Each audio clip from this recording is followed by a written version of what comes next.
As a accountant, data entry operator, हम पूरे साल बुक कीपिंग करते हैं, ट्रांजैक्शन को रिकॉर्ड करते हैं। एंड ऑफ द ईयर बारी आती है सर बुक्स फाइनलाइजेशन की, और बुक्स फाइनलाइजेशन के लिए जब हम किसी चार्टर्ड अकाउंटेंट के पास में अपनी बुक्स लेके जाते हैं तब वो हमें बहुत सारे एडजस्टमेंट कराते हैं। उसमें से एक मोस्ट इंपॉर्टेंट एडजस्टमेंट होता है प्रीपेड एक्सपेंसेस का। अब ये प्रीपेड एक्सपेंसेस क्या होता है, प्रीपेड एक्सपेंसेस का एडजस्टमेंट हमको क्यों करना पड़ता है, उसके पीछे क्या रीजन है और कैसे किया जाता है, यह सब कुछ आज हम इस लेक्चर के अंदर डिटेल में कवर करने वाला है। अगर आप इस एडजस्टमेंट के बारे में पूरी तरह से बहुत अच्छी तरीके से अगर आप समझना चाहते हैं तो आप इस लेक्चर के एंड तक आप जरूर बने रहिएगा। सबसे पहले बात करते हैं कि हम ट्रांजैक्शन को रिकॉर्ड कैसे करते हैं। हम फॉर एग्जांपल एक अकाउंटेंट है, और अकाउंटेंट हम क्या करते हैं सर, हमारे पास में आता है सर बैंक स्टेटमेंट, और बैंक स्टेटमेंट से हम ट्रांजैक्शन को रिकॉर्ड करते हैं। अब उस ट्रांजैक्शन को रिकॉर्ड करने के बाद में कुछ एक्सपेंसेस ऐसे होते हैं जो हम मिडिल में करते हैं लेकिन पूरे साल के लिए होते हैं। जैसे फॉर एग्जांपल हमने लिया कोई इंश्योरेंस और हमने उसका प्रीमियम पे किया, इंश्योरेंस चार्जेस यानी कि इंश्योरेंस का प्रीमियम हमने पे किया। अब ये इंश्योरेंस का प्रीमियम जो होता है ये नॉर्मली 12 मंथ का होता है, यानी कि एक बार आप प्रीमियम करो 12 मंथ तक उसकी वैलिडिटी रहती है, 12 मंथ तक जो भी उसके बेनिफिट्स है वो हमें मिलते रहते हैं। अब हमने क्या किया सर कि हमने फॉर एग्जांपल 1 अक्टूबर 2024 को हमने एक इंश्योरेंस का प्रीमियम पे किया, और वो एंट्री आई हमारी बैंक अकाउंट के अंदर, और बैंक अकाउंट से हमने फिर क्या ट्रांजैक्शन रिकॉर्ड किया, हमने ट्रांजैक्शन रिकॉर्ड किया सर इंश्योरेंस चार्जेस या फिर इंश्योरेंस एक्सपेंसेस, आप कोई भी लिख सकते हैं जो भी आपको लिख देना, इंश्योरेंस चार्जेस या insurance expenses account debit to bank account. ये ट्रांजैक्शन हम पास करते हैं सर जब हमारे पास में बैंक स्टेटमेंट आता है, उसकी वैल्यू हम मान के चलते हैं कि फॉर एग्जांपल 50,000 रुपीज। अब ये इंश्योरेंस एक्सपेंसेस हमने कब पे किया है सर, 1 अक्टूबर 2024 को। अब 1 अक्टूबर 2024 से ये कब तक वैलिड होगा सर, 30 सितंबर 2025 तक, यानी कि 12th मंथ का उसका पीरियड रहता है, 12th मंथ तक ये वैलिड है। अब सर यहां पर बात करते हैं कि हमारा जो फाइनेंशियल ईयर है 24-25, ये तो किस दो फाइनेंशियल ईयर में कन्वर्ट होता है, ये कब सर, 1 अक्टूबर 2024 से 31 मार्च 2025 6 मंथ, और 1 अप्रैल 2025 से 30 सितंबर 2025 6 मंथ। क्लियर हो गया। यहां पर 2 साल आते हैं, एक आता है कि सर 1 अप्रैल 2024 से 31 मार्च 2025 हम जो भी ट्रांजैक्शन रिकॉर्ड करते हैं वो ट्रांजैक्शन हम एक्यूरल बेस के हिसाब से रिकॉर्ड करते हैं। दैट मीन्स कि जो एक्सपेंसेस जिस साल का है उसको उसी साल में रिकॉर्ड करना है। अब यहां पर सर हमने पेमेंट तो कर दिया, लेकिन ये एक्सपेंसेस एक्चुअली कितने पीरियड का है वो हमें देखना होता है। अब यहां पर सर आपके 2 फाइनेंशियल ईयर आते हैं, एक फाइनेंशियल ईयर आता है, ये आता है सर 24-25, और ये फाइनेंशियल ईयर आता है सर 25-26। अब ये ट्रांजैक्शन, ये जो एक्सपेंस है ये 2 साल के अंदर डिवाइड हो गया, एक डिवाइड हो गया सर 24-25 के अंदर, और एक डिवाइड हो गया सर 25-26 के अंदर। अब हमने जो एंट्री पास की इंश्योरेंस चार्जेस, उसको हमने किस हेड में रखा है, इसको हमने लिखा है फॉर एग्जांपल इनडायरेक्ट एक्सपेंसेस। अगर ये बिजनेस रिलेटेड इंश्योरेंस है, स्टॉक का इंश्योरेंस है, कोई किसी कार का, गाड़ी का, किसी और का इंश्योरेंस है, तो आप उसको लेके जाएंगे सर इनडायरेक्ट एक्सपेंसेस में। या फिर अगर आप प्रोप्राइटरशिप की अकाउंटिंग कर रहे हो और पर्सनल एक्सपेंसेस है, यानी कि उस पर्सन का, जो पर्सन ओनर है उसका कोई लाइफ इंश्योरेंस है या फिर उसके फैमिली का कोई इंश्योरेंस है, मेडिकल इंश्योरेंस है, कोई भी इंश्योरेंस हो सकता है, तो वो जाएगा उसके कैपिटल अकाउंट में। आई होप कि ये बात आपको अच्छी तरीके से समझ में आ रही है। अब यहां पर क्या हुआ कि हमने क्या डाला सर इनडायरेक्ट एक्सपेंसेस में। जब हमने इसको इनडायरेक्ट एक्सपेंसेस में डाला तो ये पूरा खर्चा 50,000 रुपीज पूरा एक्सपेंसेस चला गया सर फाइनेंशियल ईयर 24-25 में। ये मैं आपको ये सब कुछ टैली पे भी बताऊंगा, ठीक है। तो 24-25 में चला गया, लेकिन एक्चुअल में ये पूरा खर्चा यानी कि 50,000 रुपीज पूरा 24-25 का नहीं है, उसमें से कुछ पार्ट 25-26 का भी है।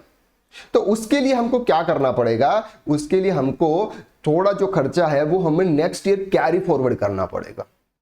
कैसे कैरी फॉरवर्ड करते हैं सर, देखिए हमने डेबिट कितने से कर दिया था, डेबिट हमने कर दिया था सर 50,000 रुपीज, यानी कि पूरा खर्चा तो था नहीं, तो उसमें से कितना खर्चा कम था 25,000। क्या हम 25,000 को अगर थोड़ा सा अगर क्रेडिट कर दे, ये हमने डेबिट कर दिया, अगर 25,000 क्रेडिट कर दे तो लास्ट एडजस्टमेंट में बैलेंसेस आ जाएगा सर 25,000। Answer is yes. मैं आपको टेली में बताऊंगा, आपको इजीली समझ में आ जाएगा।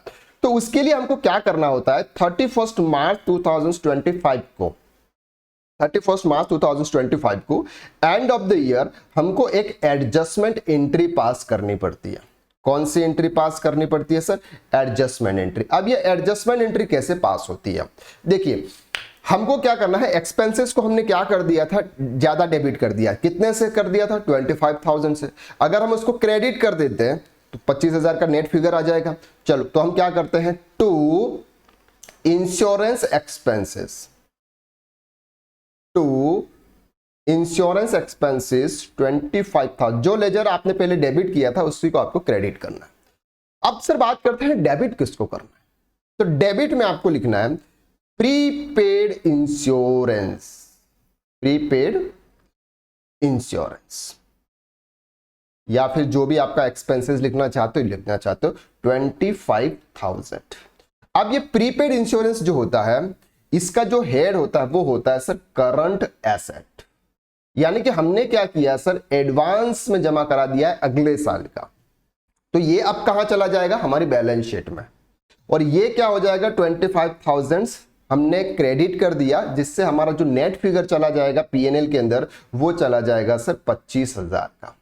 तो जो 25,000 का जो आपने ज्यादा डेबिट कर दिया था वो अब हमने ट्रांसफर कर दिया बैलेंस शीट के करंट एसेट में। करंट एसेट्स में हमने ये जमा कर दिया, तो ये बैलेंस कैरी फॉरवर्ड होगा नेक्स्ट ईयर 25-26 के बैलेंस शीट में। आपको ये दिखेगा कि सर प्रीपेड इंश्योरेंस है। आई होप कि ये ट्रांजैक्शन आपको इजीली समझ में आ रहा है। तो अब नेक्स्ट ईयर क्या होगा सर, नेक्स्ट ईयर फिर से 1 अप्रैल 2025 से 30 सितंबर 2025 के बीच में जो 25,000 का जो एक्सपेंसेस डालना पड़ेगा बुक्स में, तो क्या करेंगे sir, insurance charges account debit, जो भी आपने हेड बनाया है 25,000। अब सर यहां पर आपने कैश पेमेंट किया है क्या, आंसर इज नो। तो यहां पर क्या आएगा सर, प्रीपेड इंश्योरेंस, जो भी आपने उसको पहले डेबिट किया था अब आपको इस साल में आप क्या करेंगे, क्रेडिट कर देंगे। तो बैलेंस शीट में जो आपका अमाउंट था वो अब कहां चला गया, आपके PNL profit and loss account में। आई होप कि ये जो पॉइंट्स हैं वो आपको इजीली समझ में आ रहे हैं। अब हम चलते हैं सर टैली प्राइम पे, और टैली प्राइम पे अब हम देखते हैं कि आखिर में ये कैसे होता है।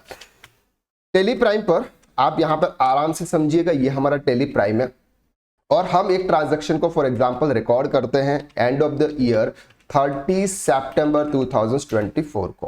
ठीक है, पहले तो हम यहां पर डेट चेंज कर लेते हैं। ठीक है, वाउचर्स यहां पर हम करेंगे सर 30 सितंबर 2024 को। ठीक है, क्या एक्सपेंसेस करेंगे हम, ये बैंक स्टेटमेंट से फॉर एग्जांपल ट्रांजैक्शन रिकॉर्ड करते हैं सर इंश्योरेंस एक्सपेंसेस। अब ऑलरेडी सर यहां पर एक ट्रांजैक्शन ऑलरेडी किया हुआ है, इस वजह से हम क्या कर रहे हैं, उसको फाइनेंशियल ईयर 20 डिलीट कर देते हैं उस ट्रांजैक्शन को।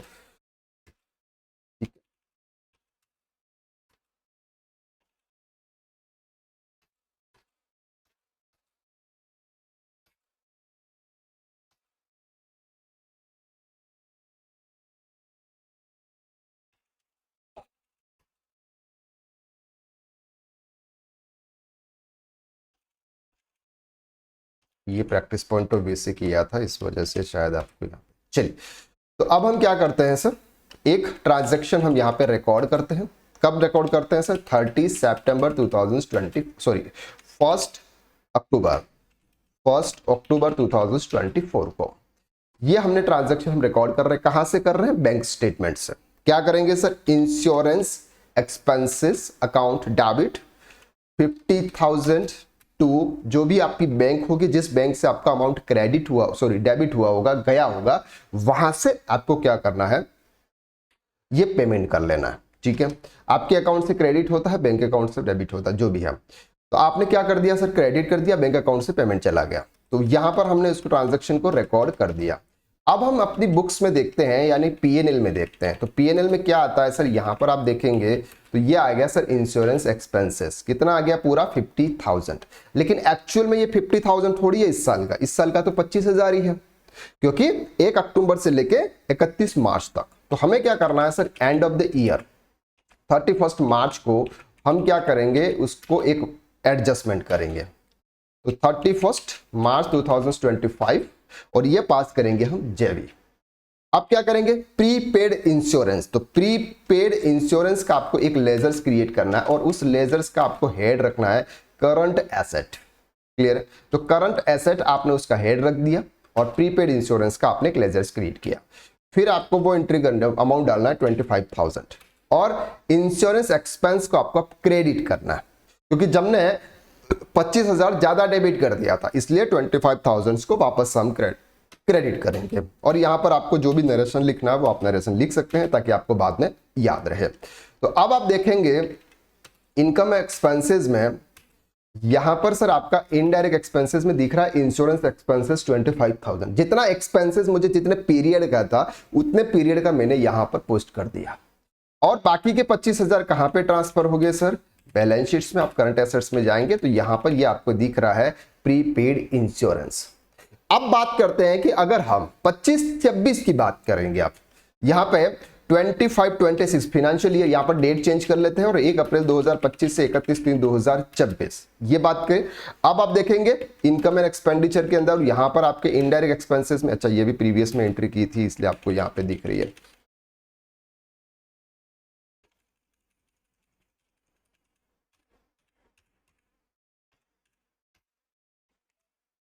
ठीक है। तो अब यहां पर सर आप देखेंगे तो कोई भी ट्रांजैक्शन इनडायरेक्ट एक्सपेंसेस में आपको नहीं दिख रहा है, लेकिन बैलेंस शीट्स में आपको ये अमाउंट जरूर आ रहा है। अब यहां पर देखेंगे ये रहा सर 25,000। अब हमको क्या करना है, 1 अप्रैल को इस एंट्री को हमें रिवर्स कर देना है। तो 1 अप्रैल 2025 क्या करना है sir, insurance expenses account debit 25,000 to prepaid insurance. हमने अमाउंट कैश में थोड़ी पे किया है, हमने तो जो एडवांस में पे कर दिया था बस उसका एडजस्टमेंट करना है। तो ये हमने ट्रांजैक्शन रिकॉर्ड कर लिया। अब हम देखेंगे सर पीएनएल में, तो आपको यहां पर दिखेगा पीएनएल में ये आ गया सर आपका 25,000 इंश्योरेंस एक्सपेंसेस। और अब देखेंगे सर बैलेंस शीट में, तो बैलेंस शीट्स में आपके यहां पर सर ये करंट एसेट्स में ये चला गया, 0 हो गया। अब इसी तरह से 1 अप्रैल 2026, 1 अप्रैल 2027 इसी तरह से चलता रहता है। अब सर बात समझते हैं कि ये तो मैंने सर आपको बता दिया कि एग्जैक्ट 1 अक्टूबर से लेके या 1 सितंबर से लेके ये बता दिया। अब अगर बीच में अगर आपने कोई भी इस तरह से ट्रांजैक्शन पे किया हो तो क्या होगा, चलो समझते हैं। फॉर एग्जाम्पल मैंने पे किया सर XYZ, फॉर एग्जाम्पल ये मान के चलता हूं कि 1 नवंबर को, 1 नवंबर 2024 को मैंने पे किया। तो कितने महीने होते हैं यहां से, नवंबर, दिसंबर, जनवरी, फरवरी, यानी कि 5 महीने। तो 5 महीनों का एक्सपेंसेस आप इस साल में डालो और 7 महीनों का एक्सपेंसेस आप कैरी फॉरवर्ड करो। अब सर यहां पर आपने फॉर एग्जांपल 14/10/2024 को पेमेंट किया, जरूरी थोड़ी 1 तारीख को आप पेमेंट करोगे। तो यहां पर आप इसको पूरे 14 दिन को पूरा 1 मंथ कंसिडर कर सकते हैं। 1 मंथ कंसिडर करके अक्टूबर, नवंबर, दिसंबर कर सकते हैं, जनवरी, फरवरी, तो वो आपके ऊपर डिपेंड करेगा। लेकिन ये नहीं है कि सर मैंने जनवरी में पे किया था तो मैं इसको मार्च मंथ काउंट करूं, लेकिन जिस मंथ में आपने पेमेंट किया उस मंथ को आप काउंट करके आप आगे बढ़ सकते हैं। तो आई होप कि जो प्रीपेड एक्सपेंसेस हमको क्यों करने होते हैं, यानी कि उसकी एडजस्टमेंट एंट्री हमको क्यों करनी होती है, उसके पीछे क्या लॉजिक होता है, वो सब कुछ आज के इस लेक्चर में आपको सीखने को मिला। अगर ये लेक्चर आपको अच्छा लगा तो आप वीडियो को लाइक कीजिएगा और कमेंट करके आपको जरूर बताइएगा कि सर आपको हमारी वीडियोस कैसी लग रही है, आपको अच्छे से समझ में आता है या फिर नहीं आता है। क्या हम हमारे पढ़ाने के तरीके में कुछ और चेंजेस करें, थोड़ा धीरे बोले या थोड़ा फास्ट बोले, जो भी आपके फीडबैक होंगे वो सर हमारे लिए बहुत ही इंपॉर्टेंट होंगे। तो प्लीज कमेंट करके आप जरूर बताइएगा कि आपको ये क्लासेस कैसी लग रही है।